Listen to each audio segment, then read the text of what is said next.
Halo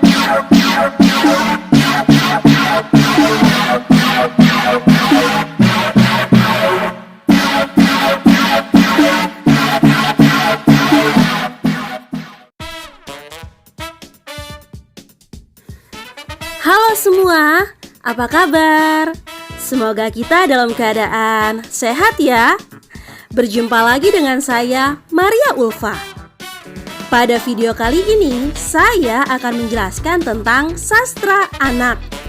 Sebelum menjelaskan tentang sastra anak, kita baca puisi dahulu yuk. Kepada Guru, karya Abdurrahman Faiz. Aku selalu bermimpi matahari telah melahirkan para guru, dan guru melahirkan banyak matahari, hingga matahari tak lagi sendiri. Matahari tak pernah sendiri. Guru, ia selalu ada bersamamu, hangatkan cinta yang tumbuh dan menyinari cakrawala kecilku selalu.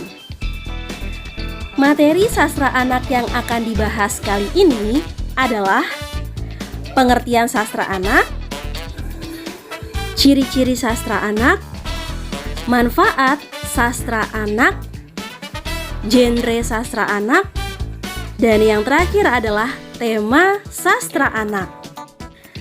Baik, yang pertama yang akan saya bahas adalah tentang pengertian sastra anak. Menurut Sarumpait, sastra anak adalah sastra terbaik yang dibaca oleh anak, di mana memiliki karakteristik yang beragam terkait dengan tema dan juga formatnya. Sastra anak ditulis berdasarkan sudut pandang anak yang mencerminkan perasaan dan pengalaman pada anak-anak. Menurut Kurniawan, sastra anak adalah sastra yang mengacu pada kehidupan cerita yang berkorelasi dengan dunia anak-anak, dan bahasa yang digunakan sesuai dengan perkembangan intelektual dan juga emosional anak. Sastra anak merupakan jenis bacaan cerita anak-anak dari bentuk karya sastra yang ditulis dan untuk dikonsumsi oleh anak-anak. Sebagaimana karya sastra pada umumnya, bacaan sastra anak merupakan hasil kreasi imajinatif yang mampu menggambarkan dunia rekaan, menghadirkan pemahaman dan keindahan tertentu. Sastra anak dapat ditulis oleh orang dewasa dan tentunya juga anak-anak. Definisi anak pada sastra anak ialah seseorang yang berusia antara 1 atau 2 tahun sampai dengan 10 dan juga sampai 12 tahun. Kedua, kita akan membicarakan tentang ciri-ciri dari sastra anak.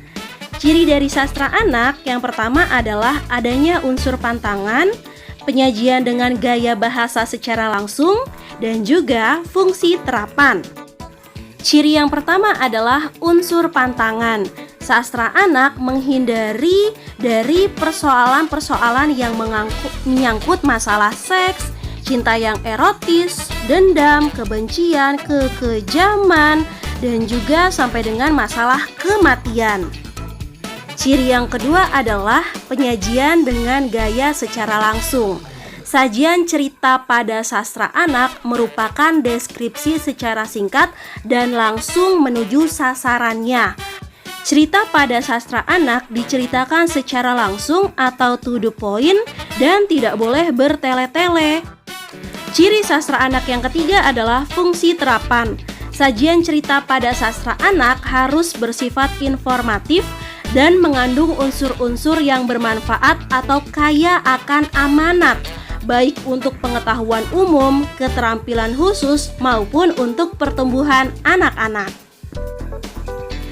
Fungsi terapan pada sastra anak bukan hanya sebagai hiburan semata, tetapi juga harus sebagai media mendidik anak.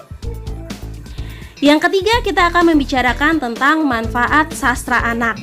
Manfaat yang pertama adalah sastra anak dapat memberikan kesenangan, kegembiraan, dan juga kenikmatan kepada anak. Selain itu, sastra anak dapat mengembangkan imajinasi anak-anak. Selain itu, sastra anak dapat memberikan pengalaman-pengalaman baru kepada anak. Dan juga sastra anak dapat mengembangkan wawasan atau karakter kepada anak.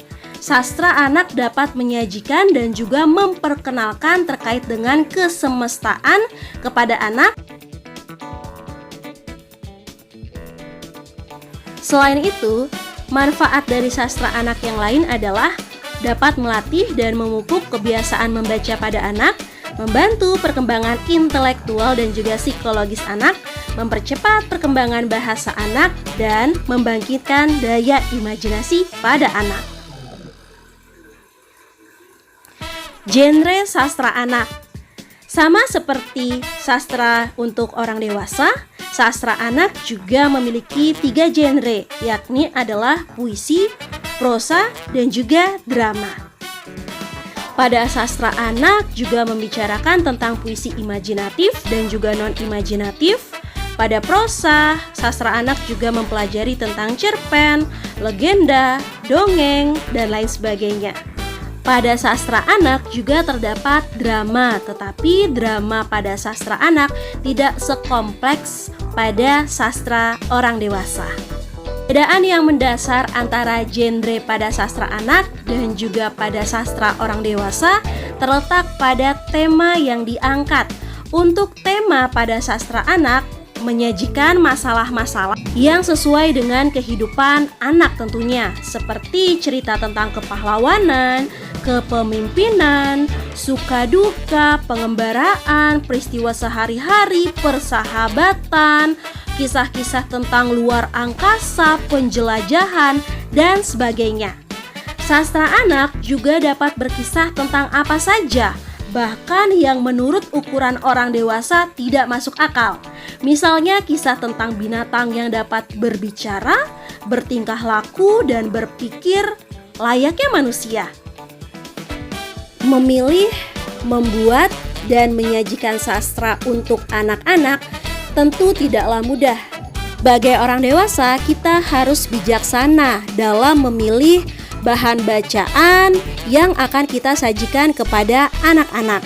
Pemilihan jenis dan juga tema sastra anak yang akan kita berikan kepada anak-anak haruslah disesuaikan dengan tahap perkembangan anak.